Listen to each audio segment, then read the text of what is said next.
여러분 안녕하십니까? 6월 29일 화요일 송범선의 오전장 분석, 오늘도 힘차게 문을 열었습니다. 지난 거래 뉴욕 증시는 쉬어가는 장세가 연출이 됐습니다. 다우 지수만 쉬어갔고요. 나머지 두 지수는 사상 최고치를 경신하는 장세가 연출이 됐습니다. 다우 지수만 소폭 하락하면서 마감을 했는데요. 기술주의 강세가 사상 최고치 행진을 이끌었습니다. 3대 지수의 마감 상황을 화면을 통해서 먼저 보도록 하겠습니다. 3대 지수의 마감 상황 먼저 짚어보도록 하겠습니다. 수치를 통해서 마감 상황을 보시면요. 다우 지수는 0.44%의 하락세를 보였습니다. 34,283선의 거래를 마쳤고요. 대형주 위주의 S&P 500 지수는 0.23% 오름세가 나타났습니다. 나스닥 지수는 0.98%의 오름세를 나타내주면서 14,500선의 종가를 형성을 했습니다. 어제 시장의 강세를 이끈 주인공은 바로 페이스북이었습니다. 독점금지 소송에서 승리를 하면서 시가총액이 1조 달러를 돌파했다라는 소식이 전해져 왔습니다. 빅테크주와 더불어서 반도체 종목들도 오름세를 나타냈는데요.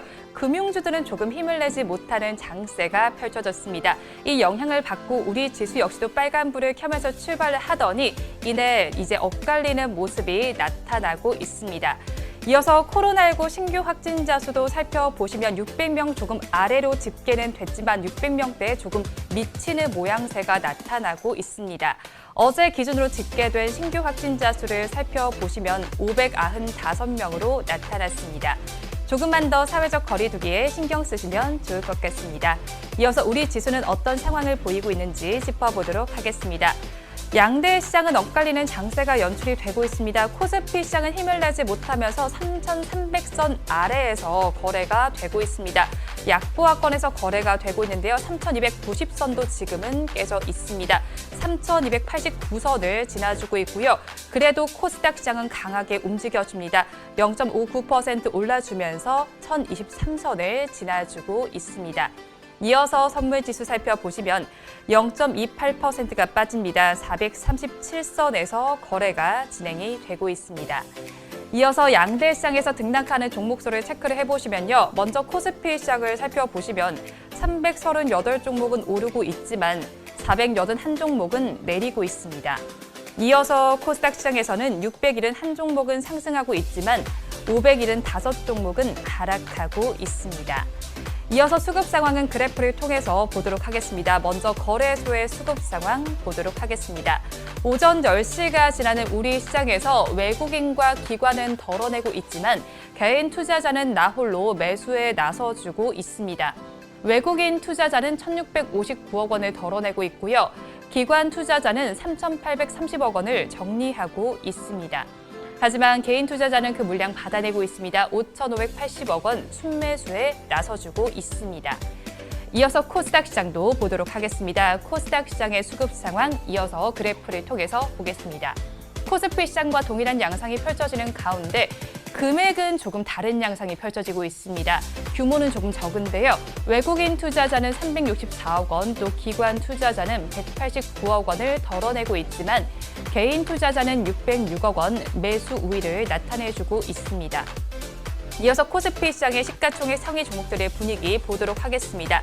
장 초반보다는 그래도 빨간불을 켜낸 종목이 조금씩 더 많아지고 있는 상황입니다. 하지만 대장주인 삼성전자는 아직도 힘을 내지 못하고 있는데요. 파란불을 켜내고 있습니다. 그래도 긍정적인 리포트들은 나와주고 있습니다. 2분기 영업이익이 11조 원 초반대를 기록할 것이다라는 전망은 나와주고 있지만 오늘도 주가는 힘을 내지 못하고 있습니다. 0.73%가 빠지면서 81,300원의 거래가 진행이 되고 있습니다. 이어서 SK하이닉스의 경우에는 어제 기사가 나와 있습니다. 영국도 SK하이닉스의 인텔의 낸드 플래시 사업부 인수를 승인을 하면서요. 중국과 싱가포르에서의 인수만 남은 상태입니다. 인증만 남은 상태인데요. 그러면서 SK하이닉스는 어제는 주가가 잘 가지 못했지만 오늘은 1.19%의 강세 보여주면서 127,500원을 가리키고 있는 상태입니다. 이어서 LG화학을 보도록 하겠습니다. 그린본드와 관련된 소식이 나와 있습니다. 10억 달러 규모의 그린본드 발행 소식이 주가에 긍정적으로 작용을 해주고 있습니다. 지금은 강부하권에서 거래가 진행이 되면서 83만 1,000원을 가리키고 있습니다. 이어서 한화솔루션과 OCI를 살펴보도록 하겠습니다.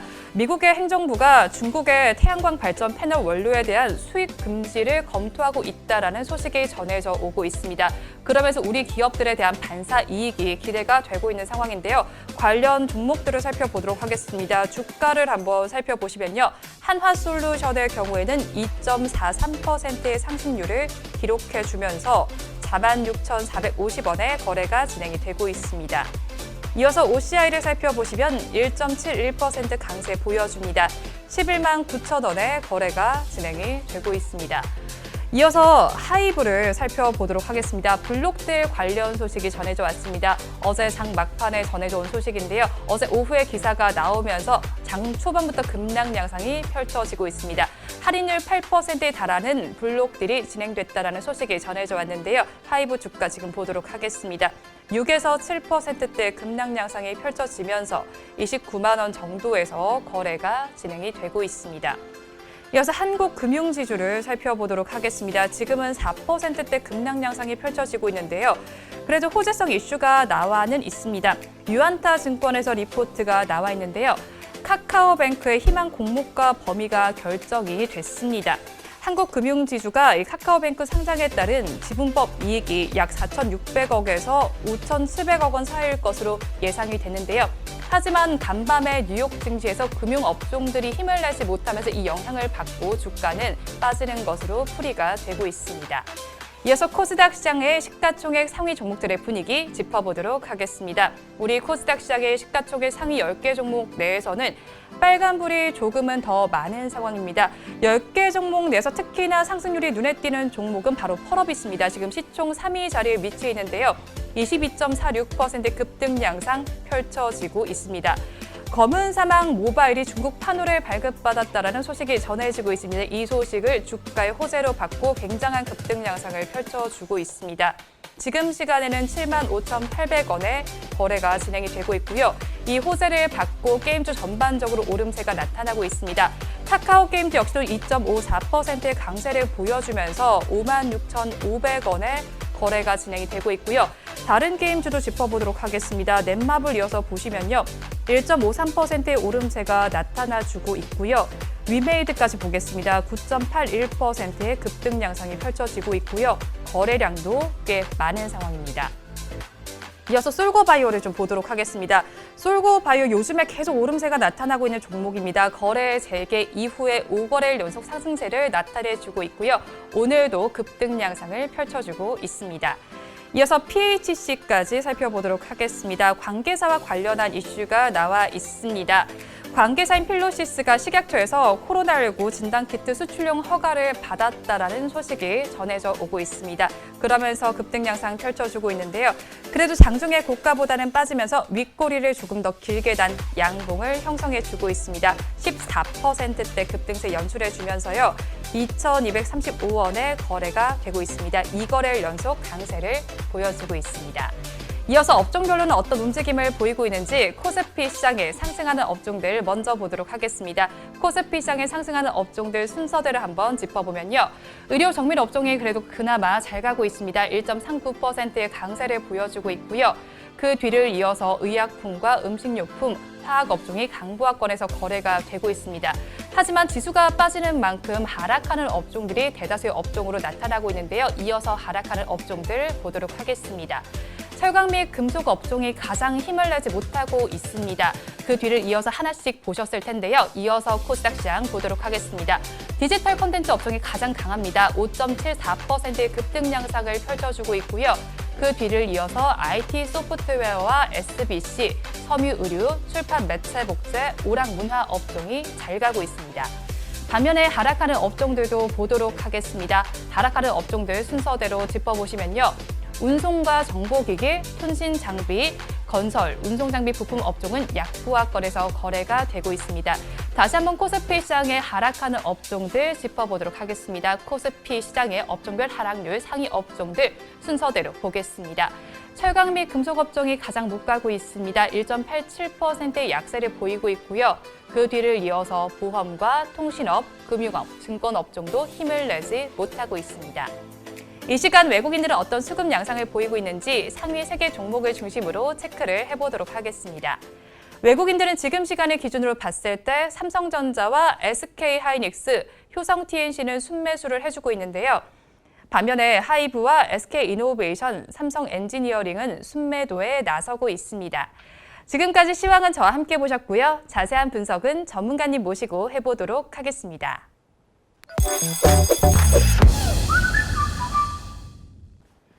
본 방송은 라이브 스트리밍을 통해서 진행되고 있습니다.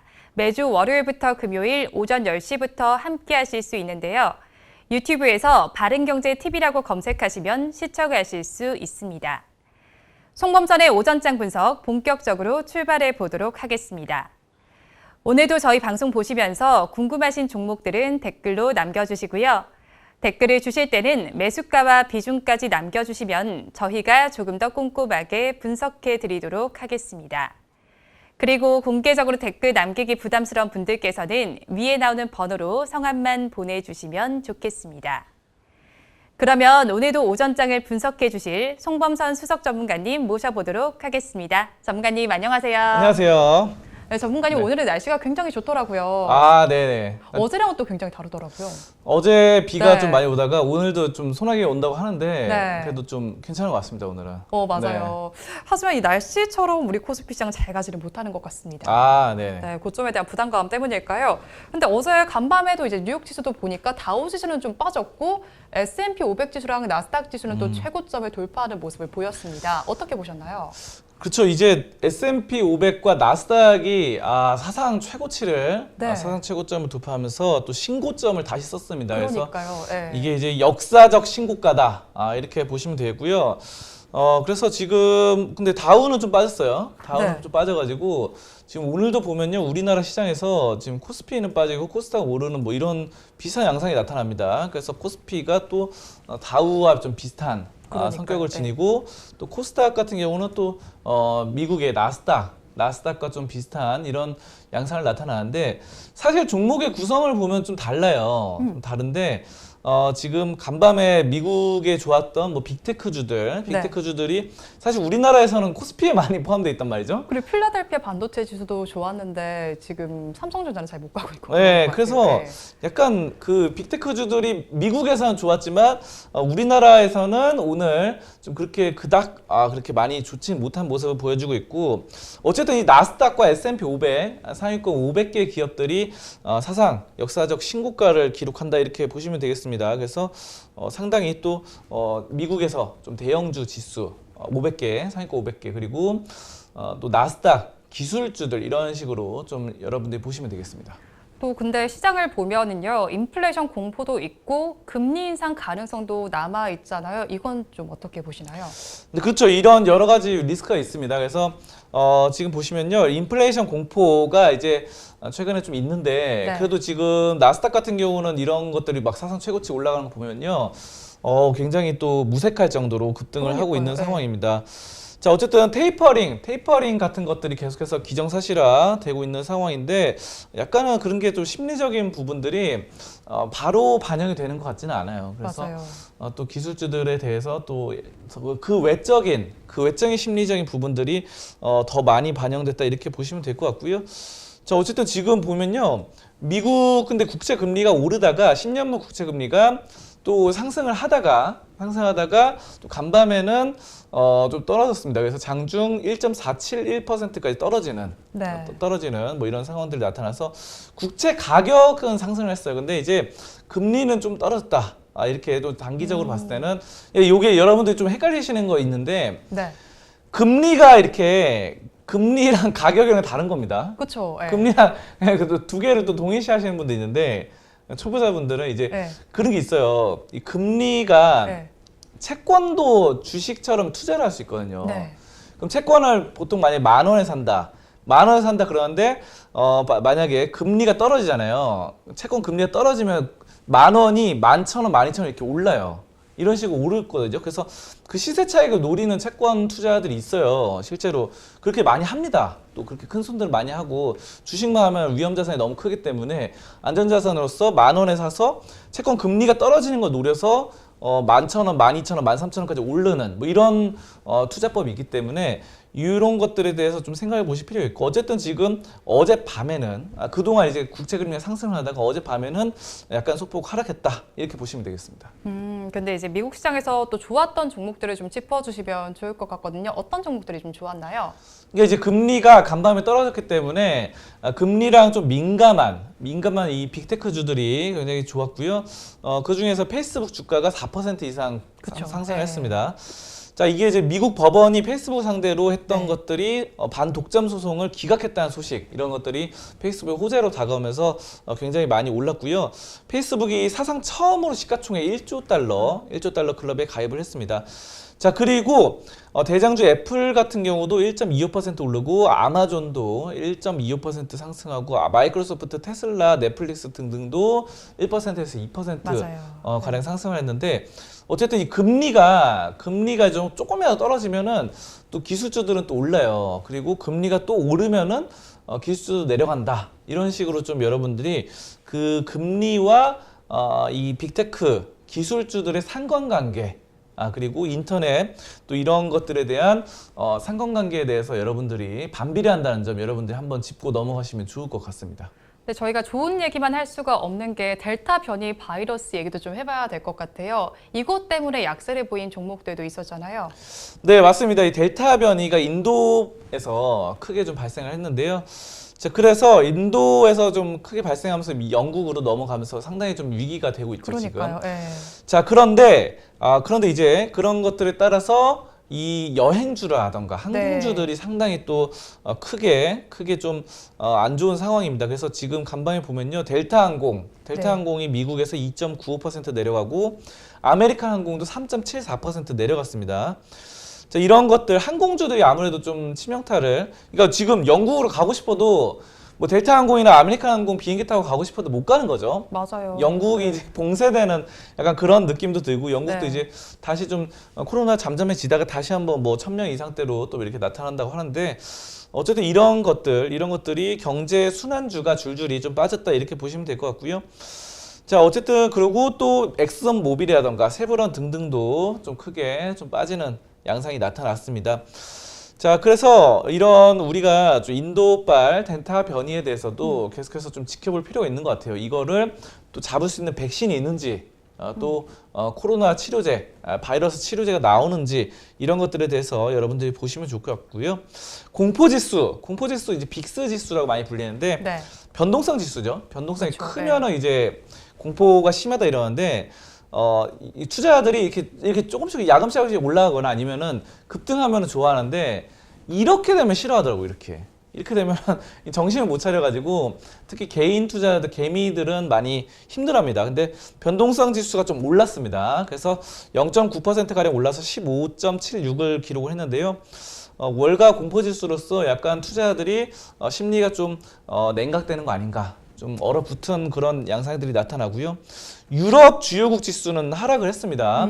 유럽에서는 뭐 영국도 떨어지고, 또 프랑스도 0.98% 떨어지고, 대부분 뭐 하락을 한 것 같아요. 그래서 여러분이 약간 헷갈릴 때가 있어요, 가끔. 네. 뭐냐면요, 그 다우는 떨어지고 뭐 나스닥은 오르고 막 이럴 때, 그렇죠.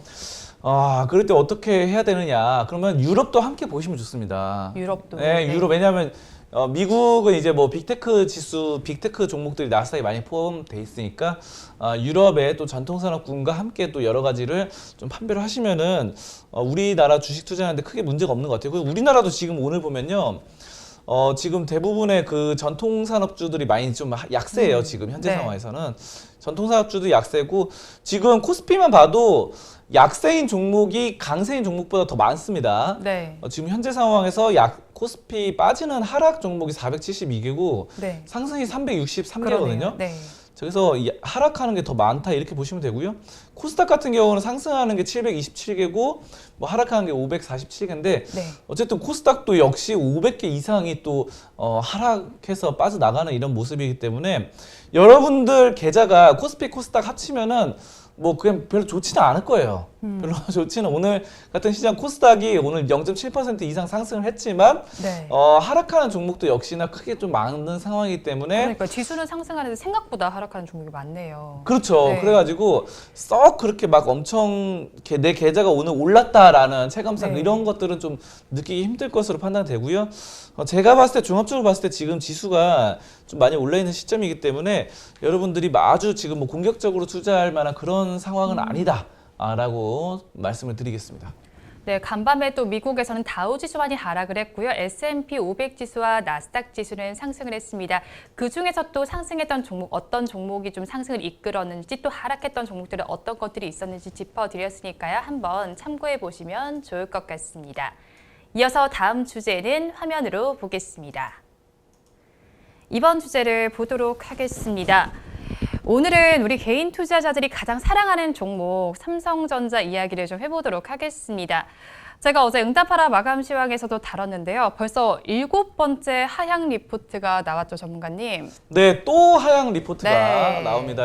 지금 제가 보면요, 상당히 이게 그러니까 이런 리포트를 지금 발간하는 것 자체가 좀 잘못됐다고 생각을 해요, 저는. 그러니까요. 좀 냉정히 말씀드려요. 왜냐하면 이게 지금 1월에 최고점을 찍었거든요. 네. 1월에 최고점 찍었기 때문에 그때 이제 96,800원까지 갔었는데 그렇다면은 12월이나 1월에 이런 말을 리포트를 7번째, 8번째 나오고 이렇게 했어야 되는데 결국은 이제 애널리스트들도 결국 이 시대의 시류에 따라가는 이런 양상은 좀 저는 별로 좋지 않다고 생각을 하고요. 그래서 여러분들이 이런 7번째 나오긴 했지만 하향 리포트가 나왔지만 이런 것들을 좀 역발상할 필요가 있다. 역발상. 네, 그때는 이제 1월, 12월에 작년 12월과 올해 1월, 2월까지는 계속 좋은 리포트만 나왔어요. 맞아요. 그럼 결국은 뒷북치는 거 아닙니까? 그래서 그런 좋은 것만 보고 9만 원대에 매수를 했던 동학개미가 굉장히 많단 말이죠. 네.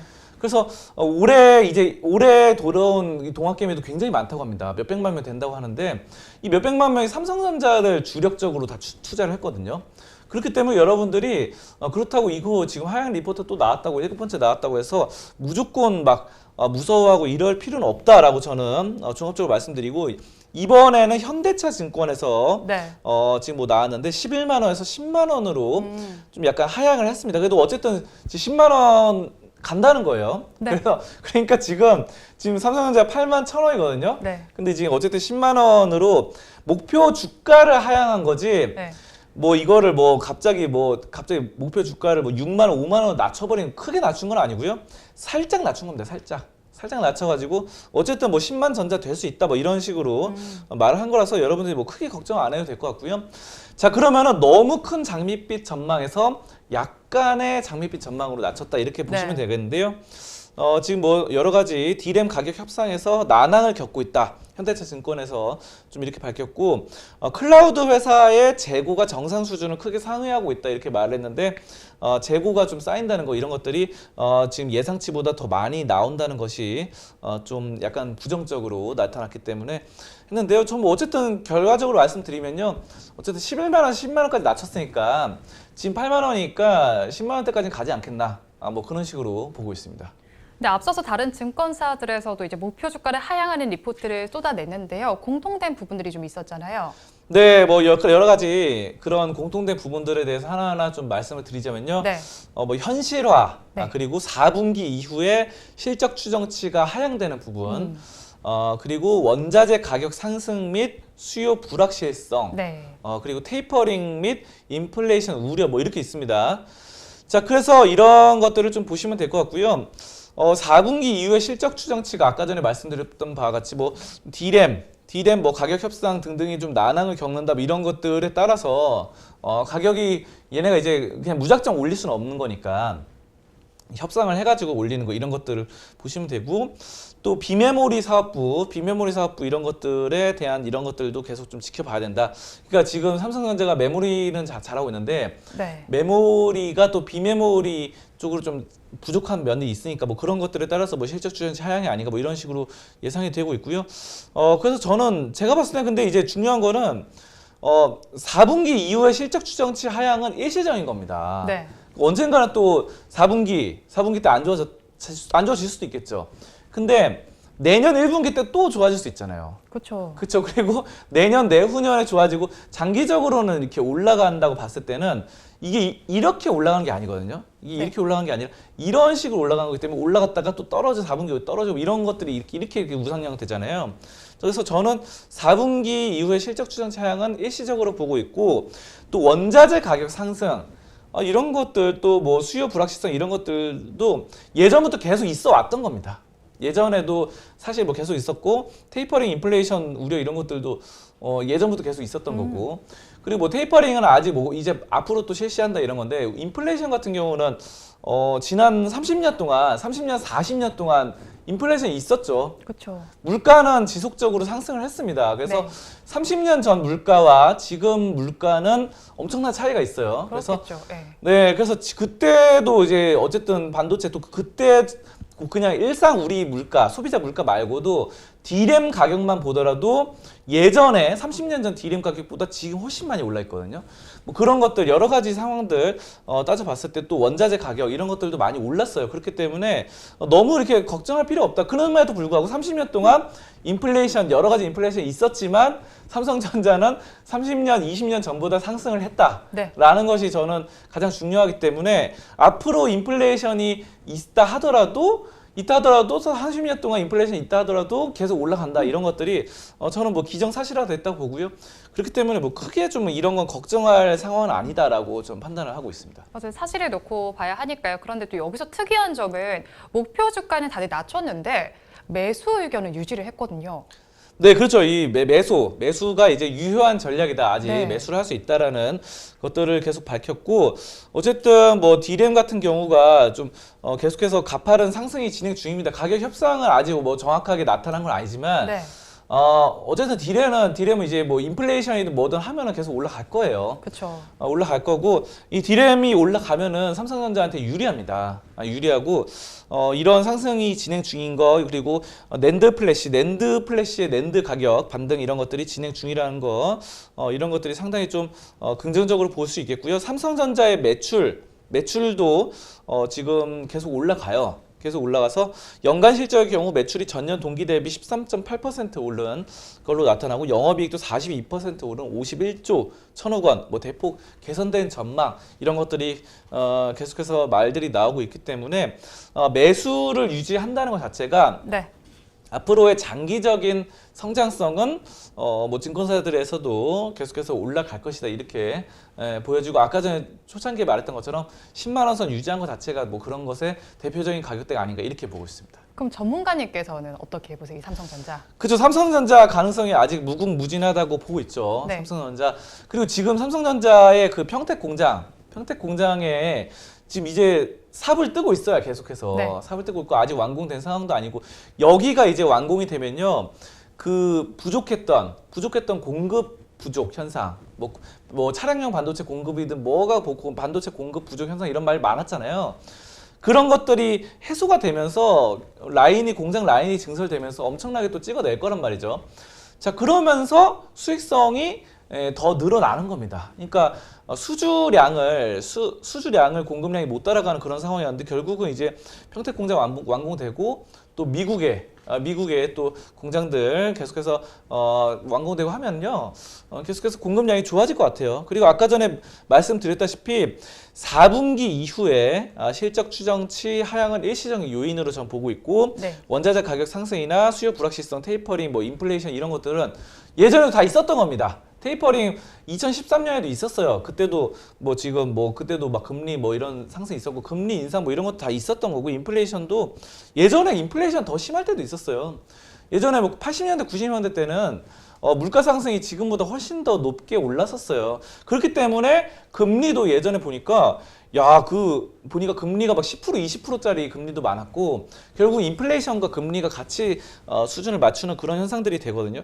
근데 몇십 년 동안 인플레이션이 더 높은 시절이 있었지만 그때도 삼성전자는 수십 년 동안 올랐다라는 거 봤을 때 앞으로 몇십 년간도 상승할 가능성이 과거의 사례와 같이 좀 반복될 가능성이 높고 여러분들이 단기 실적이나 아니면은 단기 뭐 악재 이슈 이런 것들을 너무 민감해하지 않으셨으면 좋겠습니다. 그래서 이런 특히 삼성전자 같은 종목은 무조건 이거는 중장기로 보시고 접근을 하셔야 돼요. 그래서 지금 나오는 리포트, 하향 리포트 같은 경우도 어떻게 보면 단기 실적과 단기 악재 이슈들을 많이 반영을 하는 겁니다. 네. 저는 그렇게 봐요. 지금 만약에 이 하향 리포트를 낼 거였으면은 작년 11월, 12월 아니면 올해 1월에 냈어야 된다. 근데 그때는 이제 장밋빛 전망들이 많았으면서 이제 와서 이런다는 것 자체가 이제 사실 뭐 좀 말이 안 된다고 생각하고, 여러분 역발상 전략 투자를 좀 생각하신다면요. 오히려 주가 전망을 좀 낮추고 하향 목표가 이런 것들이 있을 때 용기를 내서 들어갈 수 있고, 또 증권사들에서 목표가를 점점 높이면, 이게 왜 그러면요, 왜 자꾸 높이면요, 주가 올라갈 땐 그냥 높여요. 네. 주가 올라갈 때 높이고 주가 떨어져서 이렇게 옆으로 가고 그러면 주가 좀 낮추고, 항상 그래요. 항상 그래서 이 시장에 한 10년 20년 계셨던 분들은 그걸 반복하는 그렇죠. 걸 계속. 목표 주가니까요. 네, 목표 주가고. 그리고 이게 있어요. 결정적으로 뭐냐면요, 이게 만약에 이게 괴리율이 있거든요. 네. 그래서 목표 주가가 만약에 이게 10,000원 하던 주식이 80,000원까지 올랐어요. 그러면은 만약에 그 증권사가 만약에 어떤 10,000원 하던 거를 목표 주가 30,000원이었어요. 근데 30,000원 돌파하잖아요. 그럼 또 40,000원 올리고, 40,000원 돌파하면 80,000원, 뭐 10,000원 이렇게 올리는 게 그 괴리율을 좁히기 위해서. 네. 괴리율 좁히기 위해서 그냥 항상 하는 작업입니다. 그냥 밥 먹고 그냥 하는 항상 작업이기 때문에 여러분들이 그것에 따라서 너무 흔들릴 필요는 없고, 제가 봤을 때는 여러분들이 확신만 있고, 또 그런 것들이 나름대로 명확한 기준만 있다고 한다면은, 목표 주가를 여러분이 직접 설정해보는 습관을 들이셨으면 좋겠어요. 그러니까 뭐 작년 매출과 올해 매출에 따라서 목표 주가를 선정하는, 내가 직접 목표 주가는 여기다 이렇게 딱 선정하는 그런 숫자를 계산할 수 있는 능력을, 매출과 영업이익에 따라서 그런 습관을 좀 키우셨으면 좋겠습니다. 네, 대장주인 삼성전자 주가 흐름이 답답합니다. 그 와중에 하향 리포트도 쏟아지고 있는데요. 불안하신 분들이 많으실 것 같아서 주제로 다뤄봤습니다. 그래도 긍정적인 전망도 있으니까 한번 짚어보시면 좋을 것 같습니다. 주제는 여기서 마무리해보도록 하고요. 이어서 여러분들께서 기다리고 계시는 송범선의 종목 분석 시간입니다. 오늘도 여러분들께서 달아주신 댓글 중에서 한 종목을 선정했습니다. 오늘 알아볼 종목은 두산중공업입니다. 두산중공업은 양갈래 원민님께서 댓글을 주셨습니다. 안녕하세요, 전문가님. 두산중공업 대응 전략 부탁드려요 라고 댓글을 주셨습니다. 오늘 두산중공업은 23,700원에 시작을 해서요. 지금은 24,150원에 거래가 진행이 되고 있습니다. 한마디로 얘기해 주세요. 재무 안정성 높이자. 재무 안전성 높이자. 네. 근데 이게 지금 사실 재무 안정성이 별로 안 좋은 기업이에요. 전통적으로 이제 두산그룹은 항상 좀 재무 안정성이 안 좋았어요. 그래가지고 두산그룹 언제 망하니 막 이런 말들이 많았는데, 네. 그래도 이제 또 계속 살아서 그 목숨줄을 이어서 오는 두산그룹인데요. 두산중공업 최근에 좀 많이 올랐습니다. 최근에는 이제 해외 원전 수출 이슈로 테마를 타서 올랐다. 이렇게 보고 있고요. 제가 봤을 때는 테마를 타서 오른 거지, 이게 막 엄청 기업이 막 좋아져서 올랐다 이렇게 보기엔 좀 힘들 것 같아요. 자, 근데 이제 최근에 이제 자금 조달 속도를 내고 있습니다. 기업 CP를 발행하는데 유동성 자금 조달을 내고 있어서 약간 재무 안정성을 약간 좀 개선해 나가려는 노력을 보고 있는데, 자, 하지만 최근 정기 신용평가에서는 여전히 좀 부정적인 평가를 받고 있거든요. 신용평가. 그러니까 신용평가 회사는 만약에 이 회사한테 돈을 빌려줬을 때 돈을 떼어먹지 않을 가능성, 이거를 계산하는 거죠. 자, 그렇기 때문에 두산중공업이 지금 뭐 계속해서 뭐 재무 안정성 노력을 하고 있는데 아직은 좀 재무 안정성이 안 좋은 상황입니다. 안 좋은 상황이어서 여러분이 좀 이거 심각하게 좀 이렇게 좀 진지하게 좀 보실 필요가 있겠고요.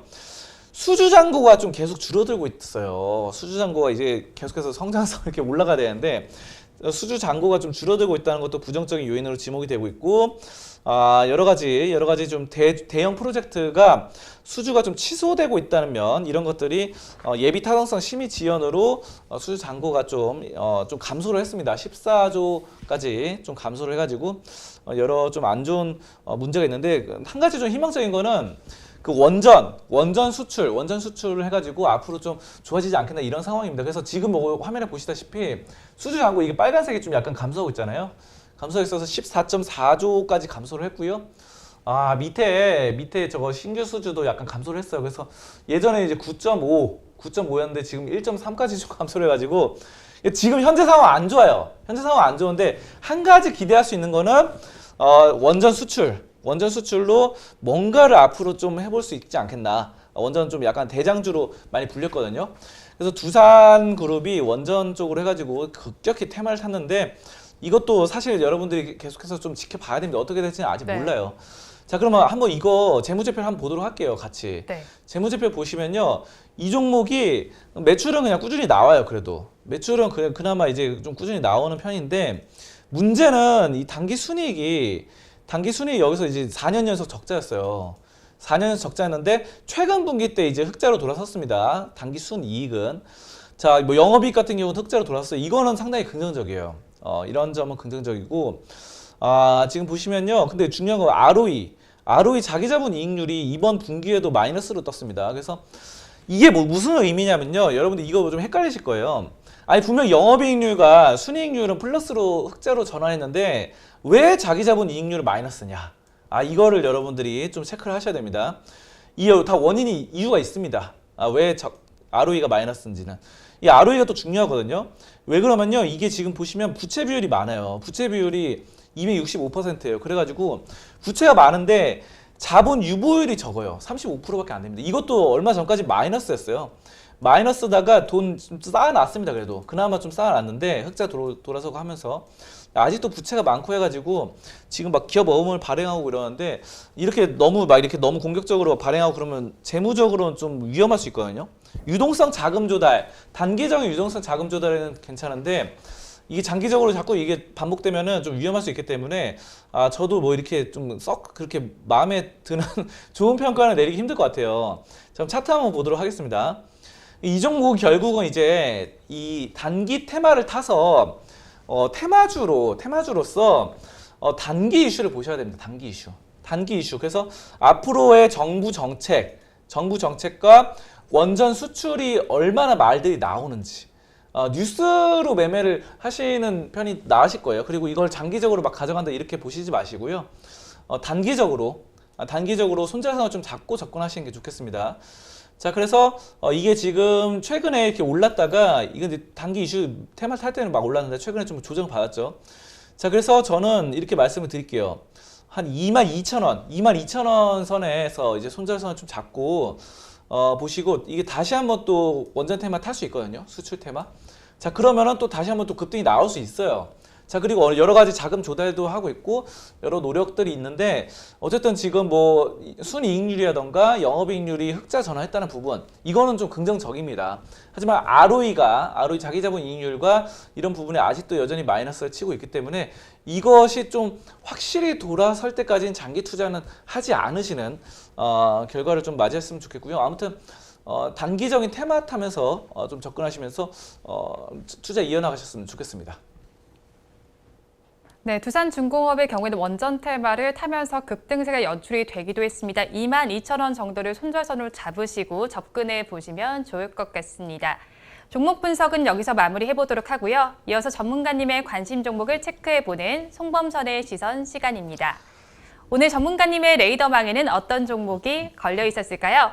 전문가님 오늘은 어떤 종목 가지고 오셨나요? 네, 오늘은 롯데 하이마트입니다. 롯데 하이마트, 네. 네, 롯데 하이마트 여러분들이 뭐 대부분 다 아실 거예요. 그쵸, 하이마트 네. 그러면 지금 뭐 주변에도 많이 있고 예전에 뭐 노래도 있었잖아요. 그 뭐 하이마트로 가이요 있었잖아요. 네. 요즘은 그거 잘 안 하더라고요. 근데 어쨌든 하이마트가 요즘도 잘 되고 있어요. 그러니까 예전에 잘 됐었는데 사실 저는 롯데 하이마트를 가끔 가거든요.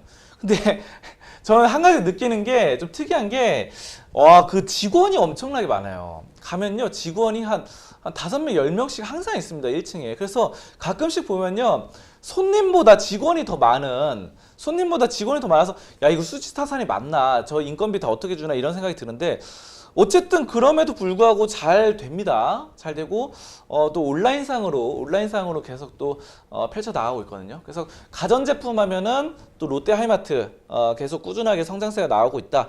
최근에 롯데 하이마트의 자체 브랜드의 하이메이드가 또 꾸준한 성장세를 보이고 있어요.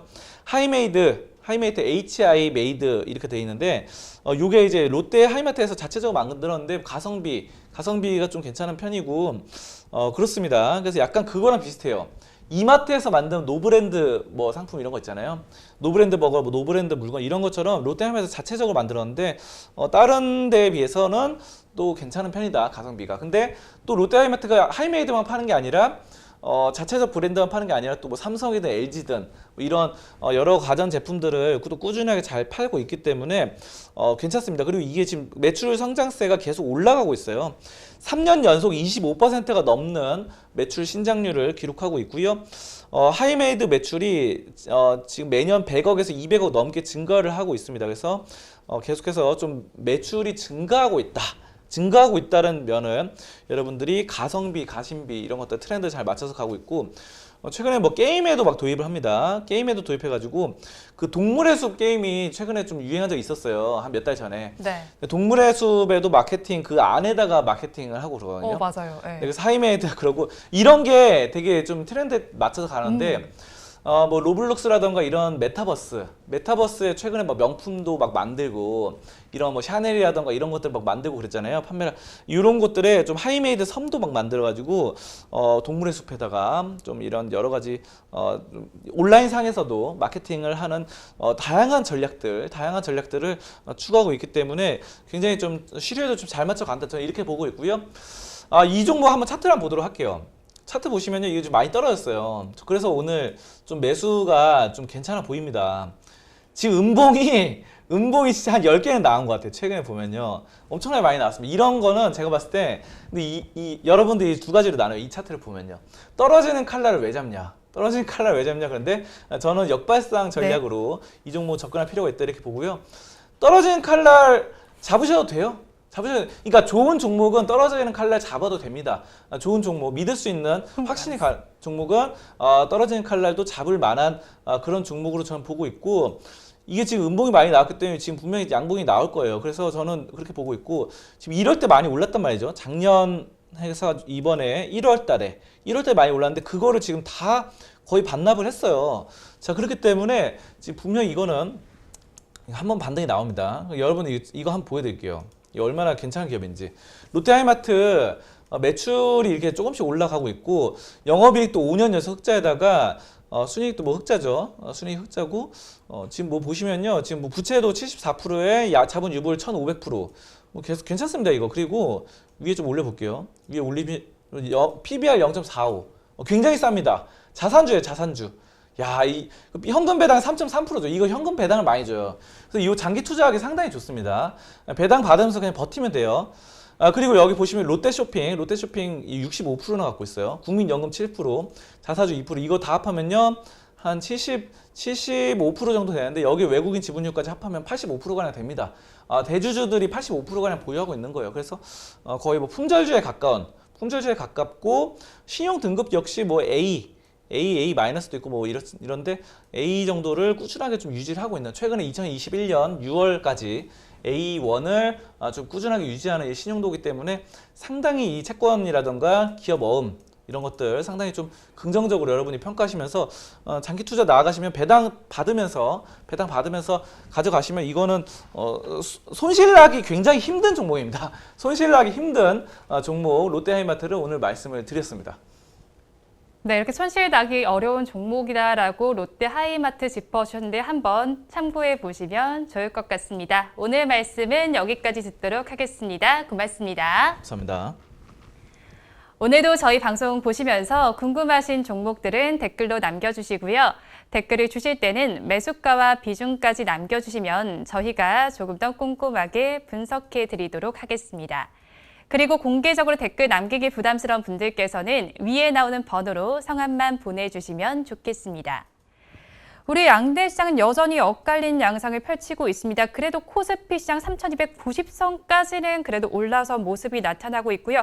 코스닥 시장은 상승률이 조금씩 더해가고 있습니다. 그리고 오전 10시 30분에 개장한 상해 종합지수는 하락 출발한 이후에 지금도 약보합권에서 거래가 진행이 되고 있습니다. 3,596선에서 거래가 되고 있습니다. 오전 방송은 여기서 마무리해보도록 하겠습니다. 그리고 오늘은 제가 개인적으로 여러분들께 감사 인사를 전해드리려고 합니다. 여러분들의 사랑에 힘입어서 제가 입사한 지 1주년이 됐습니다. 스스로 제가 이렇게 꽃을 준비를 했는데요. 제가 항상 감사한 마음을 담아서 방송을 전달을 해드리고 있습니다. 이 마음이 여러분들께도 닿았으면 좋겠는데요. 여러분들의 하루에도 이렇게 꽃처럼 화사한 하루가 선물이 되기를 바라면서 오늘 방송 마무리해보도록 하겠습니다. 저는 내일 더 나은 모습으로 찾아뵙도록 하겠습니다. 오늘도 함께해 주신 여러분 고맙습니다.